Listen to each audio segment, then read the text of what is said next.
Gentlemen, there's been a mistake. I'm afraid you're gonna have to...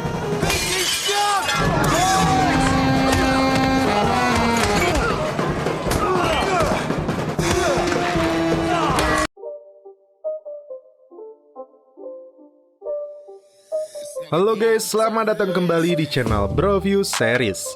Masih bersama saya Stephen yang akan menjelaskan alur cerita filmnya. Kali ini saya sudah merangkum alur cerita film yang ditunggu oleh subscriber lama, yaitu Peaky Blinders.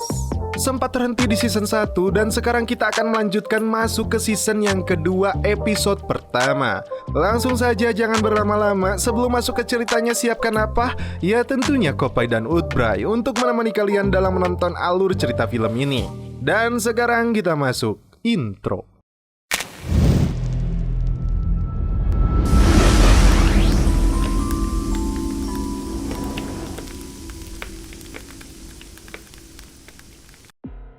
Di awal film, diperlihatkan adegan terakhir di episode akhir season 1 tentang Thomas yang sedang mengetik surat untuk kekasihnya, yaitu Grace. Apakah dia akan tetap di kota Birmingham atau menyusul Grace ke London? Dan ketika hendak memutuskan sesuatu yang cukup penting, dia akan melempar koinnya. Sedangkan Grace saat itu menunggunya di stasiun kereta api. Namun yang datang malah Campbell yang patah hati kepadanya. Dia langsung menodongkan pistol kepada Grace dan ini yang terjadi.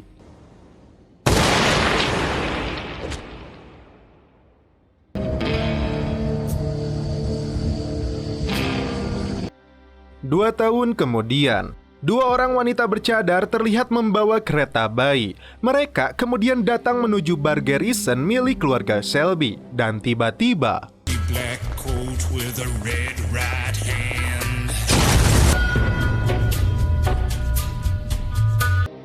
di sebuah pemakaman, keluarga Shelby sedang berkabung atas kepergian Freddie Thorne yang tak lain suami dari Ada Shelby. Dia meninggal karena penyakit wabah. Setelah pemakaman tersebut, Thomas meminta Ada untuk kembali ke Birmingham. Sometimes when I think how I used to be. Are you coming home? I'm going home. Dia merencanakan untuk melakukan ekspansi ke London dan dia butuh bantuan untuk mengurus bisnisnya di kota ini. Namun Ada belum menyetujui keinginan kakaknya ini. I've got to get Carl home. Dan tiba-tiba dia mendapat kabar buruk.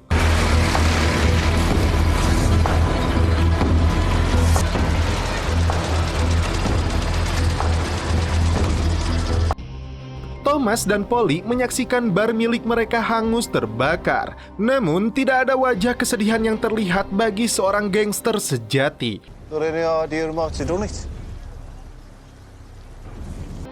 Bibi Polly menemukan kertas warna-warni di lokasi itu dan Thomas akan mencari dalangnya.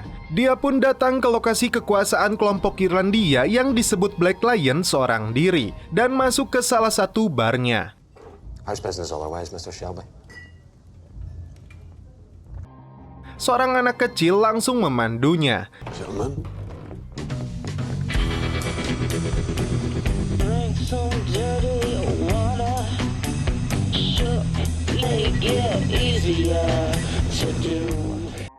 Sesampainya di sebuah lokasi, dua orang langsung melucuti senjatanya dan menutupi kepalanya. Sementara itu, John Shelby dan adiknya Finn yang sudah cukup dewasa menjalankan roda bisnis mereka di markas Shelby. John bertanya kepada Polly, siapakah yang meledakkan pub mereka dan kemana Thomas pergi? Pertanyaan demi pertanyaan yang dilontarkan John membuat Bibi Polly kesal karena hingga saat ini John belum menunjukkan kedewasaan seperti Thomas yang sedang mencari jawaban bukan pertanyaan. Thomas dipertemukan dengan seorang wanita yang menjadi pimpinan kelompok mereka dan seorang pria sebagai asistennya. Mereka mengakui Thomas dikenal dengan reputasinya yang tidak pernah takut dengan musuhnya. Dia bertanya apakah mereka yang meledakkan pubnya, namun karena mereka tidak mau menjawab, Thomas langsung menekan wanita ini yang bertikai dengan kelompoknya sendiri. Hingga perjanjian damai yang ditawarkan oleh raja mereka tolak mentah-mentah. Karena terpancing, pria itu mengambil pistolnya dan menodong Thomas.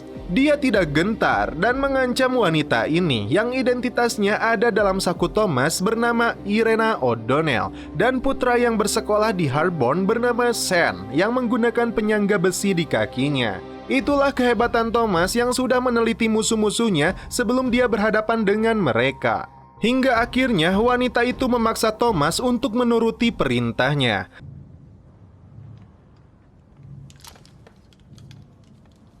Tak lama, Thomas kembali pulang namun dia tampak kesal dan marah.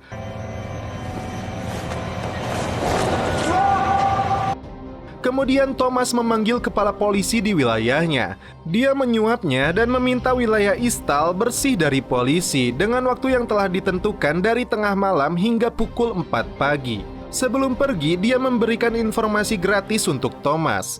Kawan lama mereka akan berkunjung ke kota ini yang sekarang telah punya jabatan yang tinggi sebagai kepala staf dinas rahasia intelijen Irlandia. Mayor Campbell ternyata belum tewas. Dia hanya menderita luka di kakinya dan harus menggunakan tongkat bantu berjalan. Dan dialah sosok kepala intelijen Irlandia ini. Dia datang ke sebuah penjara dan bertemu gubernur di sana yang akan mengeksekusi seorang tahanan yang melakukan pembunuhan aktivis Irlandia di Whitechapel. Dan dia mengaku direkrut oleh Campbell, namun dia membantah dan balik mengancam gubernur itu.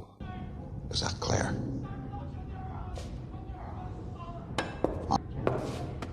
I know where you live. Dalam sebuah pertemuan keluarga Shelby, It's good stuff as well. Esme yang merupakan istri dari John berpendapat bahwa rencana ekspansi yang akan mereka lakukan di London sangat berbahaya. Menurut kerabatnya yang di sana, peperangan sering terjadi antar kelompok gangster, bahkan polisi pun terlibat hingga banyak orang asing dari berbagai latar belakang. Bahkan penggunaan bom menjadi hal yang biasa di sana. That's all I have to say. Mendengar curhatan dari Esme tidak membuat Thomas merubah keputusannya. Dia menjelaskan ledakan yang terjadi dengan pub mereka tidak terkait dengan London dan dia sendiri yang akan mengurusnya. Kemudian, ekspansinya ke London akan tetap dilakukan dan dia sangat yakin jika mereka kompak semua akan berjalan dengan baik. Dan bagi mereka yang keberatan dipersilahkan untuk keluar dan proses ekspansi akan dilakukan mulai esok hari. Setelah pertemuan tersebut, Bibi Polly meminta jawaban tentang pertemuannya di Black Lion. Awalnya Thomas tidak mau jujur. Namun karena Polly memaksanya, Thomas akhirnya buka mulut. Pelaku peledakan itu dari kelompok Irlandia dan demi keselamatan banyak orang dia mau itu tetap dirahasiakan. Dan kenapa ekspansi mulai dilakukan besok? Itu karena besok adalah hari Newmarket yang merupakan hari tersibuk ketiga dalam setahun. Dia akan memanfaatkan perang yang terjadi antar geng Italia dan geng Yahudi di Camden Town. Keputusan berani dan beresiko ini membuat Bibi Polly marah, namun dia pun sadar tidak bisa membangkang Thomas. Well, maybe it's time he forgot about it. Forgot about who? Di suatu malam, Bibi Polly datang ke seorang dukun untuk mencari tahu keberadaan putra dan putrinya yang dia anggap masih hidup.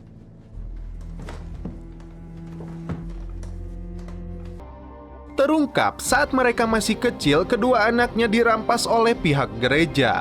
Akhir-akhir ini dia bermimpi tentang anaknya yang berteriak minta tolong kepadanya. I've had a feeling. And she tells me she's passed. You're wearing the black Madonna. You gypsy. Keluar dari rumah itu, Bibi Polly langsung meluapkan kesedihan sekaligus kerinduannya.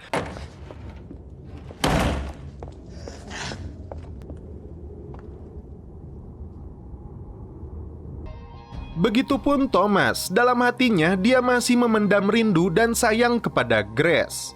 Dia pun pergi ke sebuah bengkel pandai besi dan langsung menembak seorang pria bernama Iman. But if you cry and I'll be there for me till you come. Di pagi hari, Thomas langsung mengejak Arthur dan John melakukan rencana besar mereka.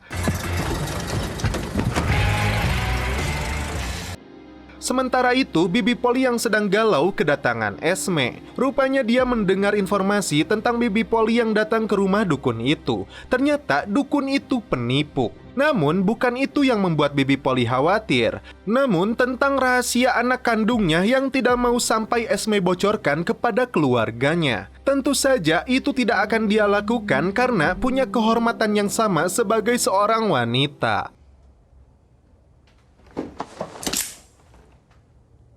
I will cut you. Mereka sedang melakukan perjalanan ke London. Namun sebelum itu dia minta bantuan dua saudaranya untuk mengubur orang Irlandia ini yang menjadi otak peledakan pubnya. Mereka akhirnya sampai di London, lalu masuk ke sebuah pub erotis milik keluarga Sabini.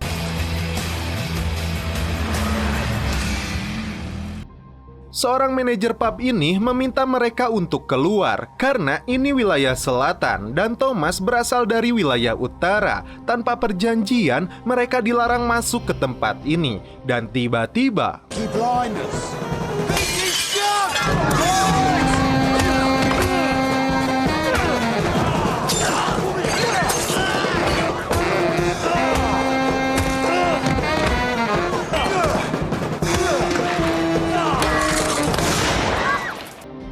sebelum pergi, dia mengingatkan mereka bahwasannya dia datang ke sini bukan mencari musuh, tapi mencari teman baru. Dia mengajak mereka yang terpuruk untuk bangkit. We came here not to make enemies. Those of you who are last will soon be first. I think I've lost the truth. Mayor Campbell datang menemui atasannya dan hendak meminta izin untuk memanfaatkan seseorang di Birmingham untuk misi dia selanjutnya. Dan setelah tugas itu dilakukan, dia akan dilenyapkan. Dan sosok itu adalah Thomas Shelby. Thomas menemui Lizzie, seorang PSK langganannya, dan kali ini dia diangkat untuk menjadi sekretarisnya dengan bayaran 8 pound sterling.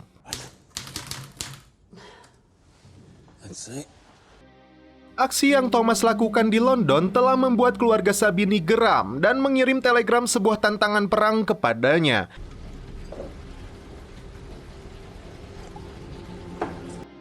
Tak lama, kelompok Sabini langsung melakukan serangan dari mulai menculik Ada hingga menjebak Thomas di bengkelnya.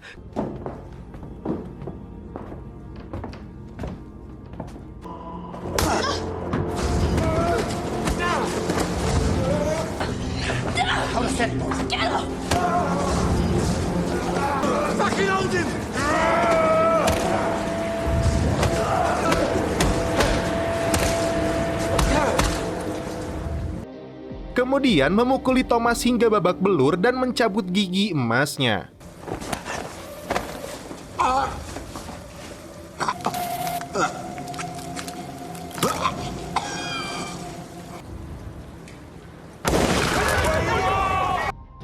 Campbell dan anak buahnya pun datang dan melihat kondisi Thomas yang luka parah. Dan setelah itu film pun berlanjut ke episode 2.